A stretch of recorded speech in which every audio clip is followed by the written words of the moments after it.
Hello friends, welcome back to our channel. तो friends, आज इस वीडियो में हम लोग ब्लड के बारे में पढ़ने वाले हैं, यानी खून, रक्त। ठीक है।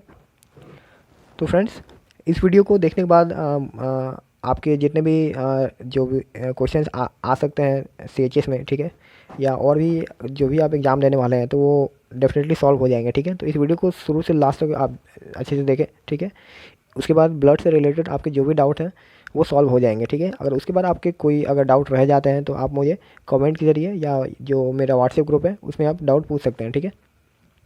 तो चलिए वीडियो को स्टार्ट करते हैं। तो फ्रेंड्स ब्लड तो सबने देखा होगा, सबके शरीर में होता है। फ्रेंड्स, ब्लड का जो है फंक्शन क्या होता है, ब्लड होता क्या और उसका फंक्शन क्या होता है। तो देखिए दोस्तों, ब्लड जो है ये फ्लूइड है। ठीक है। फ्लूइड मतलब कि जैसे लिक्विड होता है यानी पानी होता है, तो उसी को हम लोग फ्लूइड बोलते हैं। ठीक है। फ्लूइड, ठीक है, जो तैर सकता है आसानी से। ठीक है। तो फ्लूइड, ठीक है, जैसे कि लिक्विड हमारा फ्लूइड है, पानी फ्लूइड है। ठीक है। तो उसी तरह से जो ब्लड भी है वो एक तरह का फ्लूइड है।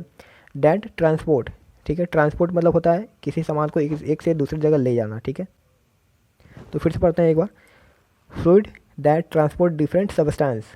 तो ब्लड एक ऐसा फ्लूइड है जो कि डिफरेंट सब्सटेंस को ट्रांसपोर्ट करता है। ठीक है। ट्रांसपोर्ट, तो वो सब्सटेंस कौन कौन से हो सकते हैं, जैसे कि न्यूट्रिएंट हो गया, या न्यूट्रिएंट्स, डिफरेंट टाइप के न्यूट्रिएंट्स हो गए, प्रोटीन, ये सब जितने भी न्यूट्रिएंट्स हैं। ठीक है। विटामिन। ठीक है। उसके बाद देखिए दोस्तों, गैसेस, जितने भी गैसेस हैं जैसे कि ऑक्सीजन प्लस CO2 को भी थोड़ा बहुत जो है ब्लड कैरी करता है। ठीक है। लेकिन मेनली जो है वो है ऑक्सीजन। ठीक है। टू सेल्स, ठीक है, सेल्स तक। ठीक है। तो ब्लड को सबसे पहले काम क्या हो गया, ब्लड एक तरह का फ्लूइड है जो कि मिनरल्स यानी न्यूट्रिएंट्स और गैसेस का ट्रांसफ़र करता है। ठीक है। ट्रांसपोर्ट करता है सेल्स तक। ठीक है। प्लस आगे पढ़िए यहाँ पे, and also transport metabolic waste away from the cells. ठीक है। यानी सेल्स में जो भी मेटाबॉलिक वेस्ट बनता है, ठीक है, उसे सेल्स से बाहर भी लाता है। ठीक है। और फिर उसे हमारे एक्सक्रीटरी जो सिस्टम है उसके ज़रिए शरीर से बाहर निकाल देता है। ठीक है। तो ब्लड का दोस्तों यही काम है। ठीक है। तो इसका जो मेनली काम देखिए दोस्तों, ये क्या है, ट्रांसपोर्ट का। ये डेफिनेशन में आपने जो भी देखा, तो ये डेफिनेशन में पूरा क्या कर रहा है, ट्रांसपोर्ट ही कर रहा है, कहीं गैसेस का, कहीं न्यूट्रिएंट्स का। ठीक है। कहीं मेटाबॉलिक वेस्ट का। तो सिंपली ब्लड का काम जो है वो ट्रांसपोर्टेशन के लिए है। ठीक है। तो ऐसे ऑप्शन में आपका आएगा ट्रांसपोर्टेशन, ब्रेथिंग, ये सब कुछ भी आ सकता है। ठीक है। तो आप उसमें क्या भरेंगे, ट्रांसपोर्ट भरेंगे। ठीक है। कंफ्यूज नहीं होना है, ब्लड का काम है ट्रांसपोर्टेशन। ठीक है। इसके अलावा ब्लड का कोई दूसरा रोल नहीं है, बस ट्रांसपोर्ट के लिए ब्लड का यूज़ है। ठीक है। लेकिन ट्रांसपोर्टेशन ही बहुत ही बड़ा फैक्टर है हमारे शरीर के लिए। ठीक है। वही नहीं हुआ तो आपका, जैसे कि ऑक्सीजन का अगर ट्रांसपोर्ट ना हो तो कैसे ज़िंदा रहेंगे आप। ठीक है। आप नाक से ऑक्सीजन तो लेते हैं, लेकिन उसका जो है पूरे शरीर में, मतलब कि पूरे शरीर के डिफरेंट पार्ट में जो ट्रांसफ़र होता है वो ब्लड ही कराता है। ठीक है। आप नाक से सांस ले रहे हैं तो वो आपके अगर पैर तक पहुंच रहा है तो वो इस ब्लड के ज़रिए ही पहुंच रहा है। ठीक है। जो ऑक्सीजन है वो ब्लड में डिजॉल्व होता है और फिर पहुंचता है। ठीक है। उसके बाद देखते हैं दोस्तों ब्लड के डिफरेंट कंपोनेंट। तो सबसे पहला है दोस्तों प्लाज्मा। ठीक है। उसके बाद है सेल्स। दोस्तों जो प्लाज्मा है ये है liquid part of the blood. ठीक है। तो ब्लड जो है वो लिक्विड क्यों है, ये प्लाज्मा की वजह से ही है। ठीक है। तो ब्लड जो है ये लिक्विड क्यों है, प्लाज्मा की वजह से। तो प्लाज्मा जो है ये liquid part of the blood है, लिक्विड पार्ट। ठीक है। तो ब्लड जो है वो पानी यानी लिक्विड जैसा इसलिए दिखता है क्योंकि उसमें प्लाज्मा है। ठीक है। उसके अलावा जो भी है RBC, WBC और प्लेटलेट्स, ये सब सेल्स हैं। ठीक है। तो सेल्स आप जानते ही हैं, सेल्स तो कोई लिक्विड है नहीं। ठीक है। प्लाज्मा में ये तीनों सेल्स मिले हुए रहते हैं। ठीक है। घुले हुए रहते हैं, तो इसलिए जो ये सब जो है इसे भी हम लोग लिक्विड की तरह ही देखते हैं। ठीक है। क्योंकि देख तो सकते नहीं, तो इसमें ये मिल जाते हैं, इसीलिए हमें ये भी लिक्विड ही लगते हैं। लेकिन जो है बस हमारा जो ब्लड है उसमें बस जो प्लाज्मा है वो लिक्विड है, बाकी सब सेल्स हैं, RBC, WBC और प्लेटलेट्स। दोस्तों प्लाज्मा होता है इसमें लगभग 90 से 92% वाटर है। ठीक है। 90 से 92% यहाँ पे वाटर रहता है। ठीक है। प्लस इसमें प्रोटीन जो है दोस्तों 6 से 8% प्रोटीन होता है। ठीक है। ये आप याद कर सकते हैं, ये वाटर वाला आप ध्यान में रखें। ठीक है। कि क्योंकि प्लाज्मा में ज़्यादा वाटर रहता है, ये सवाल आपसे पूछा जा सकता है। फंक्शन क्या है दोस्तों, फंक्शन, दोस्तों देखिए प्लाज्मा का जो फंक्शन है वो भी ट्रांसपोर्टेशन के लिए ही है। ठीक है। क्योंकि सबसे पहला फंक्शन तो ये है कि ये RBC, WBC और प्लेटलेट्स को एक मीडियम प्रोवाइड करता है ट्रांसपोर्टेशन के लिए। क्योंकि अगर आपके ब्लड में बस RBC, WBC और प्लेटलेट्स हो तो ये ट्रांसपोर्ट कैसे करेंगे, ये एक मीडियम प्रोवाइड करता है, लिक्विड मीडियम, जिसमें घुल के वो ट्रांसपोर्ट हो सके। ठीक है। तो एक तो ट्रांसपोर्टेशन हो गया, यहाँ पे आप लिख सकते हैं, also helps to transport cells. और सेल्स कौन कौन से हैं? आरबीसी, डब्ल्यूबीसी एंड प्लेटलेट्स, ठीक है। तो ये तीनों सेल्स को भी ट्रांसपोर्ट करने में मदद करता है, ठीक है। उसके बाद दोस्तों यहाँ पे जो लिखा हुआ है ये देखिए, transport nutrients, hormones, protein to different parts of the body, ठीक है। जैसे कि मैंने बताया न्यूट्रिएंट, हार्मोन और प्रोटीन का भी ट्रांसपोर्टेशन में मदद करता है, क्योंकि ये जो है ये liquid part of the blood है, ठीक है। उसके बाद सेल्स में मूव करते हैं, ठीक है। सेल्स दोस्तों, जो सेल्स होते हैं मैंने जैसा कि बताया कि सेल जो है ये प्लाज्मा में घुले हुए रहते हैं, ठीक है। तो उसके बाद सेल्स को देखते हैं। सबसे पहले देखते हैं आरबीसी को, ठीक है। दोस्तों आरबीसी का एक और नाम है इराइथ्रोसाइट्स, ठीक है। आप स्पेलिंग देख सकते हैं ERYTHROCYTES, इराइथ्रोसाइट्स, ठीक है। तो आप इसे भी ध्यान में रखें। आपका ऑप्शन में कहीं आरबीसी की जगह पर इराइथ्रोसाइट्स अगर आ गया तो आपको अगर पता नहीं रहेगा तो आप जानते हुए भी सवाल को गलत करके आ जाएंगे, ठीक है। तो यहाँ पे आप ध्यान रखिए।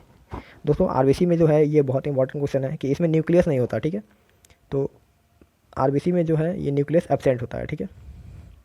एक पहला इंपॉर्टेंट चीज़ यहाँ पे दोस्तों, ये डायरेक्ट क्वेश्चन है, ये डायरेक्ट पूछ लिया जाता है कि कौन से सेल्स में न्यूक्लियस एब्सेंट होता है, ठीक है। आपको ऑप्शन में रह जाएगा डब्ल्यूबीसी, आरबीसी, कोई डिफरेंट टाइप के बॉडी सेल्स आ जाएंगे, हार्ट सेल आ जाएंगे, कोई भी सेल आ जाएगा, लेकिन आपको ऑप्शन कौन सा टिक करके आना है? आरबीसी वाला, क्योंकि आरबीसी में सेल में न्यूक्लियस नहीं होता है।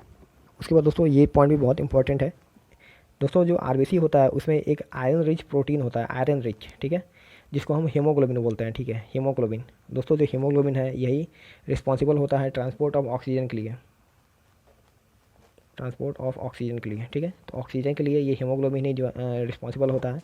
जो हमारा ऑक्सीजन है ये हीमोग्लोबिन में जाके अटैच हो जाता है और इसी के जरिए डिफरेंट पार्ट्स ऑफ बॉडी में ये ट्रांसफ़र होता है, ठीक है। तो अगर आपके ब्लड में अगर हीमोग्लोबिन नहीं हो तो आपके शरीर में ऑक्सीजन का ट्रांसफ़र भी नहीं हो पाएगा, ठीक है। तो हीमोग्लोबिन बहुत ही इंपॉर्टेंट है। अगर आपके ब्लड में सारी चीज़ें हैं, बस अगर हीमोग्लोबिन नहीं है तो आपका जो ब्लड है वो O2 को ट्रांसपोर्ट नहीं कर पाएगा, ठीक है दोस्तों। इसके बाद ये भी बहुत इंपॉर्टेंट है, ये सारे जो पॉइंट्स है दोस्तों बहुत इंपॉर्टेंट है, ठीक है। आप ध्यान से देखें। उसके बाद दोस्तों ये कहाँ प्रोड्यूस होता है, यानी कहाँ फॉर्म होता है? प्रोड्यूस या आप इसको फॉर्म बोल सकते हैं। तो ये कहाँ बनता है? ये बोन मैरो में बनता है, ठीक है। ये डायरेक्ट क्वेश्चन है, यहाँ से आपको डायरेक्ट क्वेश्चन मिल सकता है, ठीक है। तो ये बोन मैरो में बनता है, ठीक है, ये आप ध्यान रखें। उसके बाद इसका फंक्शन क्या है? तो जैसे कि मैंने बताया, क्योंकि इसमें हीमोग्लोबिन होता है तो ये ट्रांसपोर्ट ऑफ ऑक्सीजन के लिए रिस्पॉन्सिबल है। दोस्तों एक बहुत ही इंपॉर्टेंट चीज़ यहाँ पे ये देखिए दोस्तों, आरबीसी जो है ये बनता तो बोन मैरो में है, लेकिन ये ख़त्म कहाँ होता है, यानी मरता कब है? जब इसका जो लाइफ साइकिल है वो लाइफ स्पैन जो ख़त्म हो जाता है, यानी जब इसको मरना होता है, ये कहाँ मरता है? तो ये दोस्तों यहाँ पे ये स्प्लेन में ही मरता है, SPLWN, स्प्लेन में मरता है। और दोस्तों यहाँ पे इसको गेव यार्ड भी बोला जाता है, गेव यार्ड ऑफ आरबीसी।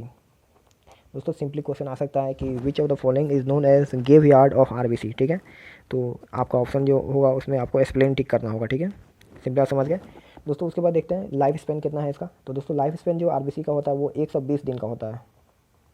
यानी मान लीजिए पहला दिन अगर यहाँ पे बोन मैरो में फर्स्ट डे फॉर्म होता है तो उसके बाद 120वां दिन है एक्सप्लेन में जाके वो ख़त्म हो जाएगा, यानी मर जाएगा, ठीक है। उसके बाद डब्ल्यूबीसी देखते हैं। डब्ल्यूबीसी दोस्तों इसका अदर नेम है ल्यूकोसाइट्स, ठीक है, LEUCOCYTES, ल्यूकोसाइट्स।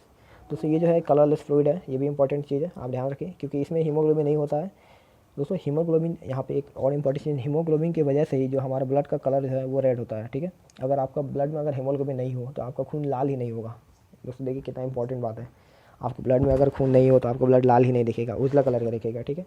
क्योंकि बाकी जो है ये लगभग वाइट है या कलरलेस है, बस हमारा जो आरबीसी है यानी जिसमें हीमोग्लोबिन पाया जाता है तो वही बस लाल होता है, ठीक है। और उसी के कारण जो आपका पूरा ब्लड है वो रेड कलर का दिखता है। इसके बाद देखिए दोस्तों यहाँ पे ये जो है ये भी बोन मैरो में ही फॉर्म होता है, ठीक है। सेम टू सेम जैसे कि आरबीसी फॉर्म होता है, ये भी बोन मैरो में ही फॉर्म होता है। इसका फंक्शन क्या है दोस्तों? ये जो है दोस्तों फाइट करता है कहाँ, किसके लिए? जो फॉरेन पैथोजेंस मतलब कि जो है जर्म्स, तो यानी जितने भी शरीर में हमारे जर्म्स एंटर होते हैं तो उसके अगेंस्ट ये फाइट करता है। जैसे कि अभी मान लीजिए कोविड चल रहा है, तो आपके शरीर में अगर कोविड अगर एंटर करता है तो उसके अगेंस्ट फाइट कौन करेगा? ये डब्ल्यूबीसी ही फाइट करेगा, ठीक है। जो कि आपका इम्यून सिस्टम, जिसको आप बोलते हैं कि आपको कोविड से बचने के लिए आपको इम्यून सिस्टम को स्ट्रॉन्ग करना है, तो वो यही चीज़ है, आपको डब्ल्यूबीसी को ही स्ट्रॉन्ग करना है। यानी आपका डब्ल्यूबीसी अगर स्ट्रॉन्ग रहेगा तो आपका इम्यून सिस्टम भी स्ट्रॉन्ग रहेगा और उस ज़रिए आप कोविड से बच पाएंगे, ठीक है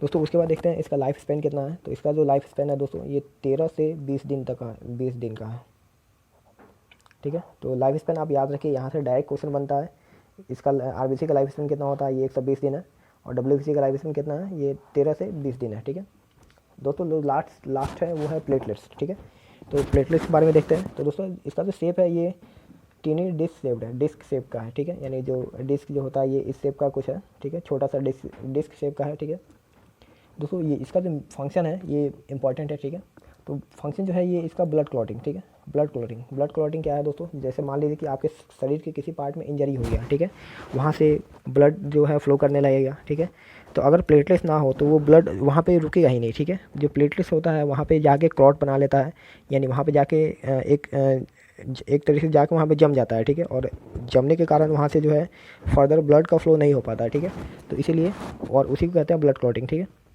तो दोस्तों देखिए, अगर प्लेटलेट्स आपके शरीर में अगर डाउन हो जाता है, तो अगर आपका कोई कहीं इंजरी होता है, कट होता है, तो वहाँ से आपका लगातार ब्लड फ्लो होते रहेगा और अब आप कुछ ही देर में मर जाएंगे। ठीक है, तो आप समझ सकते हैं कि प्लेटलेट्स आपके शरीर के लिए कितना इंपॉर्टेंट है। तो यहाँ पे मैंने लिखा भी हुआ है, it helps to regulate blood flow when any part of the body is damage. ठीक है, अगर आपके बॉडी का कोई भी पार्ट अगर डैमेज हो जाता है तो ब्लड फ्लो को रेगुलेट करने में, यानी ब्लड फ्लो को रेगुलेट करने का मतलब ब्लड फ्लो को पहले जैसा करने में ये मदद करता है। क्योंकि अगर वहाँ से ब्लड जो है वो फ्लो होते रहेगा, यानी खून निकलते रहेगा, तो कुछ समय बाद आप डेफिनेटली मर जाएंगे। ठीक है, तो उसी को रेगुलेट करने में मदद करता है ये प्लेटलेट्स। ठीक है, प्लेटलेट्स। तो प्लेटलेट से एक ही इंपॉर्टेंट चीज़ है, ये है आपका ब्लड क्लॉटिंग। ठीक है, तो क्वेश्चन आ सकता है कि ब्लड क्लॉटिंग आपके शरीर में कौन करता है, तो इसका आंसर होगा प्लेटलेट्स। ठीक है, डब्ल्यूबीसी से ये क्वेश्चन आ सकता है कि जो आपका इम्यून सिस्टम है वो किस सेल्स के द्वारा होता है, तो इसका भी आंसर आप डब्ल्यूबीसी लगा सकते हैं। ठीक है, या लाइफ स्पैन पर क्वेश्चन आ सकता है, आरबीसी में भी लाइफ स्पैन। ठीक है, उसके बाद कहाँ पे बनता है, कहाँ पे मरता है, उसके बाद न्यूक्लियस है कि नहीं है, प्लस यहाँ पे जो प्रोटीन है हेमोग्लोबिन, उसका कलर क्या होता है और खून का कलर लाल क्यों होता है। ठीक है, उसके अलावा दोस्तों देखिए, प्लाज्मा में जो है यहाँ पे वाटर का परसेंटेज यहाँ पे आप याद कर सकते हैं। ठीक है, और यहाँ पे इसका फंक्शन क्या होता है, ये सब आप याद कर सकते हैं। ठीक है दोस्तों, आज के लिए बस इतना ही। मुझे उम्मीद है कि आपके ब्लड से रिलेटेड जितने भी डाउट हो गए ये क्लियर हो गए होंगे। अगर फिर भी कोई डाउट है आप मुझे कमेंट में पूछ सकते हैं, मैं उसका रिप्लाई कर दूँगा।